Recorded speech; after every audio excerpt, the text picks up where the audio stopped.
नमस्कार।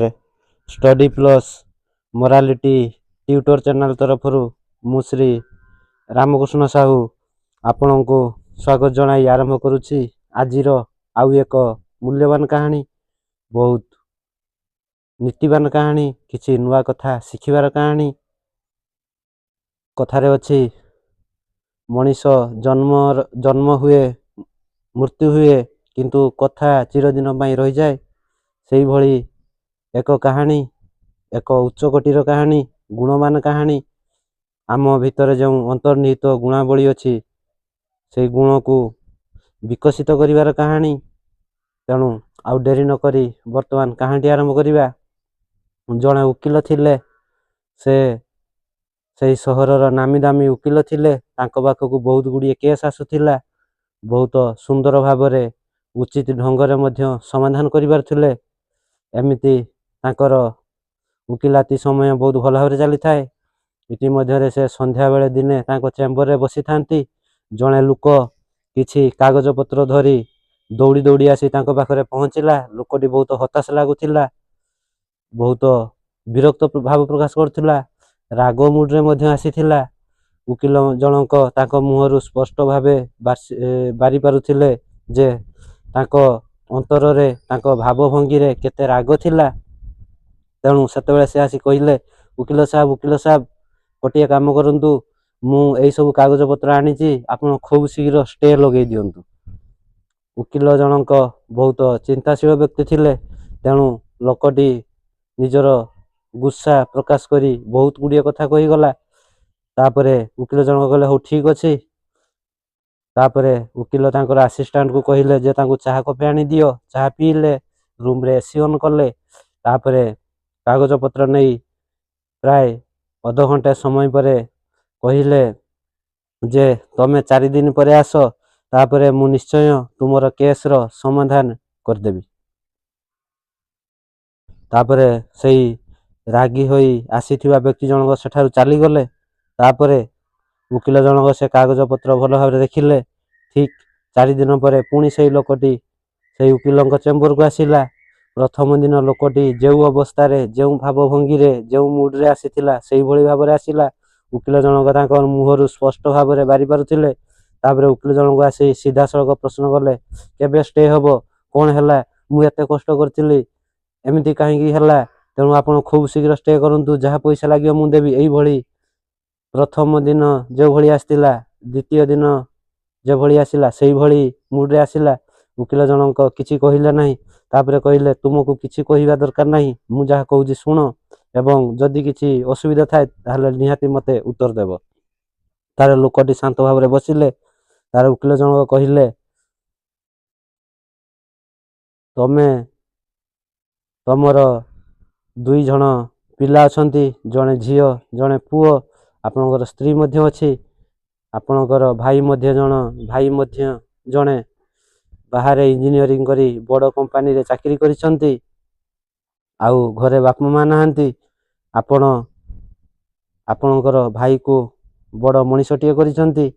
एमिति भी दिने आपण भाईंकर गुड़ भांगी जाइथिला, पाखरे गाड़ी मोटर कोनोसी नथिला, आपण कांधरे नेई आपणको भाई को हॉस्पिटल ले भलो कराइछंती। एपरि कि जतेबेले आपणको भाई रो पढ़ा खर्च पाई पाखरे पैसा नथिला, सेतेबेले आपण मध्य निजर गोटिए किडनी बिक्री करी तांको पाठ पढ़ाइछंती। आपण पिला छुआंको मध्य बे भलो पाठ पढ़ाउछंती। आपण भाई जतेबेले बाहरे पढुथिला, तांकर पढ़ा शेष होई गला, सेतेबेले से मध्य जणे झियों को भलो पाउथिले। एवं से भी मध्य आपण को कहिथिले जे भाई मु से गोटिए झियो को भलो पाउछि, ताकू बाहा भी एकता मध्य आपण स्वीकार करछंती। एवं तार विवाहर मध्य करछंती। बहुत जत्नर सहकारे आपणकर भाई को बड़ मनीष करैछंती। जेहेतु आपणकर बापा मां नथिले, तेणु आपण बड़ भाई सिना, किंतु बापा मां र कर्तव्य पूरा करैछंती। सानो भाई टिके हेले अनुभव करी नाही जे मोर बापा नाहंती बोली कि मोर मां नाहंती बोली। तांकर भाई पूरा बापा मां भलिया तांको सहाय्य करुथिले। इति मध्यरे कोन हेइछि ना, ଆପଣଙ୍କର ଭାଇ ସହରରେ ଖଣ୍ଡିଏ ଜାଗା କିଣିଛି, ଆପଣଙ୍କୁ କିଛି ପଚାରି ନାହିଁ। ତାପରେ ଯେଉଁ ଜାଗାଟା ସେ କିଣିଛି ଲୋନ୍ ହୋଇଯାଇଛି, ତେଣୁ ତମ ସାନ ଭାଇ ପାଖରେ ସେତେ ସବୁ ପଇସା ନାହିଁ। ସେ ମଧ୍ୟ ଆଉ ଘରକୁ ଆସୁନାହିଁ ଏବଂ ବାହାରେ ରହି କେସ୍ ମାଧ୍ୟମରେ ଆପଣ ଦୁଇ ଭାଇଙ୍କର ଯେତେ ସବୁ ଜାଗା ଥିଲା ସେଥିରୁ ସେ ଭାଗ ମାଗିଛି। ସେହି ସମ୍ବନ୍ଧରେ ସେ କେସ୍ କରିଛି। ସେଇ ଜାଗାରୁ ସେ ଯେତିକି ଭାଗ ପାଇବ ସେଗୁଡ଼ିକ ବିକି ସେ ଲୋନ୍ ସୁଝେଇବ। ଏହିପରି ଘଟଣା ଘଟିଛି। ତାଙ୍କ ବଡ଼ ଭାଇ ଜଣକ କହିଲେ, ହଁ ଏଇଭଳି ଘଟଣା ଘଟିଛି, ମୁଁ ତେଣୁ ଷ୍ଟେ କରିବା ପାଇଁ ଚାହୁଁଛି। ତାପରେ ଓକିଲ ଜଣକ କହିଲେ, ତମେ ସିନା ମୋ ପାଖକୁ ଆସିଛ ପଇସା ଦେଇ କେସ୍ ଷ୍ଟେ କରିଦେବ, କିନ୍ତୁ ତମ ଭାଇ ଭାଇ ଭିତରେ ଯେପରି ସମ୍ପର୍କ ଥିଲା ସେଭଳି ଆଉ ରହିବ ନାହିଁ। ବଡ଼ ଭାଇ ଜଣକ କହିଲେ, ସେଭଳି ସମ୍ପର୍କ ତ ଏବେ ସୁଦ୍ଧା ନାହିଁ, ସେ ବାହାଘର ଦିନ ଠାରୁ ପରିବର୍ତ୍ତନ ହୋଇଯାଇଛି। ମୁଁ ଯେଉଁ କଷ୍ଟ କରିଥିଲି ତାହାର ମୂଲ୍ୟ ତ ସେ ବୁଝିଲା ନାହିଁ। ଓକିଲ କହିଲେ, ବାସ୍ ତମେ ତ ଗୋଟିଏ ବଢ଼ିଆ ପଏଣ୍ଟ କଥା କହିଲ ଯେ ତମେ ଯେଉଁ ସାହାଯ୍ୟ କରିଛ ସେ ତାହାର ମୂଲ୍ୟ ବୁଝିପାରିବ ନାହିଁ, କିନ୍ତୁ ତମେ ସିନା ଆଜି କେସ୍ଟିକୁ ଷ୍ଟେ କରିଦେବ, ତମେ ଯେଉଁ କିଡ଼ନୀଟା ବିକି ତାଙ୍କୁ ପଢ଼ିବା ପାଇଁ ପଇସା ଦେଇଥିଲ ସେଇଟାର କ'ଣ ହେବ? ସେ ସିନା ଜାଗା ନେଇ ନେବ, କିନ୍ତୁ ତମ କିଡ଼ନୀ ବିକି ଯେଉଁ ପଇସା ଦେଇଥିଲ ତାହାର ମୂଲ୍ୟ ସେ ଦେଇପାରିବ? ସେ କଦାପି ଦେଇପାରିବ ନାହିଁ। ସେ ଯଦି ସାନ ଭାଇ ନିଜ ଭାଗ ନେବା ପାଇଁ ଚାହୁଁଛି ନେଇଯାଉ, ତମ ଭାଗ ତମ ପାଖରେ ଅଛି, ତମର ଅସୁବିଧା କ'ଣ? ତମେ ଜୀବନ ସାରା ଏତେ ତ୍ୟାଗ କଲ, ସାନ ଭାଇକୁ ବାପା ମାଆର ସ୍ନେହ ଦେଲ, ସେ ଅଥଚ ତମର ମୂଲ୍ୟ ବୁଝିଲା ନାହିଁ, ତେଣୁ ସେ ତାର ଭାଗ ନେଇଯାଉ, ଏଥିରେ କିଛି ଅସୁବିଧା ନାହିଁ। ତମେ ଗୋଟିଏ କାମ କର, ଏ କେସ୍ କୋର୍ଟ କଚେରୀ ଏ ବିଷୟରେ ନ ପଡ଼ି ତମର ଯେଉଁ ଗୋଟିଏ ପୁଅ ଅଛି ତା ପଛରେ ଲାଗ, ସେ ଦେଖିବ ଦିନେ ଭଲ ମଣିଷ ହେବ ଏବଂ ତୁମର ସୁଖ ଦୁଃଖରେ ସେ ନିଶ୍ଚୟ ସାଥୀ ହେବ। କାରଣ ଭଗବାନ କାହାରି ପ୍ରତି ଅନ୍ୟାୟ କରନ୍ତି ନାହିଁ। ଯେ ହେଉଛି ଯାହାର ହୃଦୟ ବଡ଼ ସେ ସବୁଦିନ ବଡ଼ ହେବା ଦରକାର, ଆଉ ଯାହାର ହୃଦୟ ଛୋଟ ଅଛି ତାହାର ହୃଦୟ ମଧ୍ୟ ବଡ଼ କିପରି ହୋଇପାରିବ ସେ ଦିଗରେ ଆମେ ସର୍ବଦା ଚେଷ୍ଟିତ ହେବା ଦରକାର। ଯାହାର ଭଲ ହୃଦୟ ଅଛି ସେ ନିଶ୍ଚୟ ଆହୁରି ଭଲ ହୋଇପାରିବ, ତାହାର ଗୁଣାବଳୀ ଅଧିକ ବିକଶିତ ହୋଇପାରିବ। ଯାହାର ଖରାପ ଅଛି, ଯାହାର ହୃଦୟ ଖରାପ, ନିମ୍ନମାନର, ନୀଚ କୋଟିର, ସାହାଯ୍ୟଶୀଳ ନୁହେଁ, ସହାନୁଭୂତିଶୀଳ ନୁହେଁ, କ୍ଷମାଶୀଳ ନୁହେଁ, ଦୟାଶୀଳ ନୁହେଁ, ତାହାର ହୃଦୟକୁ ଯଦି ଆମେ ପରିବର୍ତ୍ତନ କରିଦେଇପାରିବା ତାହେଲେ ନିଶ୍ଚୟ ଭଗବାନ ଆମ ଉପରେ ଖୁସି ହେବେ, ଏ ସାରା ସଂସାର ଆମ ଉପରେ ଖୁସି ହେବ ଏବଂ ଆମ ଉପରେ ଆଶୀର୍ବାଦ ରହିବ। ଆମେ କେବେ କୌଣସି ସମସ୍ୟାର ସମ୍ମୁଖୀନ ହେବା ନାହିଁ। ଯଦି ସମସ୍ୟାର ସମ୍ମୁଖୀନ ହେବା ନିଶ୍ଚୟ ଆମ ଆଗରେ ଉପାୟ ଆସି ପହଞ୍ଚିଯିବ। ତେଣୁ ଯେହେତୁ ତମେ ଏତେ ସବୁ କର୍ମ କରିଛ, ଭଲ କାମ କରିଛ, ଏହି ସାମାନ୍ୟ କେସ୍ଟିକୁ କରିଦେଲେ ତମେ ଯେଉଁ ମୂଲ୍ୟ ଦେଇଛ, ଶ୍ରମ ଦେଇଛ, କର୍ମ ଦେଇଛ, କଷ୍ଟ ଦେଇଛ, ସ୍ନେହ ଦେଇଛ ସାନ ଭାଇକୁ, ତାହାର ମୂଲ୍ୟ ଆଉ ରହିବ ନାହିଁ। ସେ ଦିନେ ଅନୁଭବ କରିବ ଏବଂ ଦେଖିବ ସେ ନିଶ୍ଚୟ ତମ ପାଖକୁ ଆସିବ। ତେଣୁ ତମେ ତାହାର ସେ ଭାଗରୁ ଅଧେ ଭାଗ ତାକୁ ଦେଇଦିଅ, ସେ ସେଗୁଡ଼ା ବିକି ତାର ଲୋନ୍ ସୁଝେଇ ଦେଉ ଏବଂ ତମେ ତମର ଯେଉଁ ପୁଅ ଅଛି ତାକୁ ଭଲ ଭାବରେ ପଢ଼ାଅ, ଦେଖିବ ସବୁ ଠିକ୍ ହେଇଯିବ। ତାପରେ ଲୋକଟି ସେଇଠାରୁ ଚାଲିଗଲା। କିନ୍ତୁ ଓକିଲଟିର ମନ ବୁଝୁନଥାଏ ଯେ ଲୋକଟି ସିନା ମୋ ପାଖରେ ହଁ ମାରିଦେଇ ଚାଲିଗଲା, ଯଦି ସେ ଆଉ କେଉଁ ଓକିଲ ପାଖକୁ ଯାଇ ଷ୍ଟେ କରିଦିଏ ତାହେଲେ ମୁଁ ଯେଉଁ ଏତେ ଗୁଡ଼ା କଥା କହିଲି ଏହାର ମୂଲ୍ୟ ଆଉ ରହିବ ନାହିଁ। କିନ୍ତୁ ସେଭଳି କିଛି ହେଲା ନାହିଁ।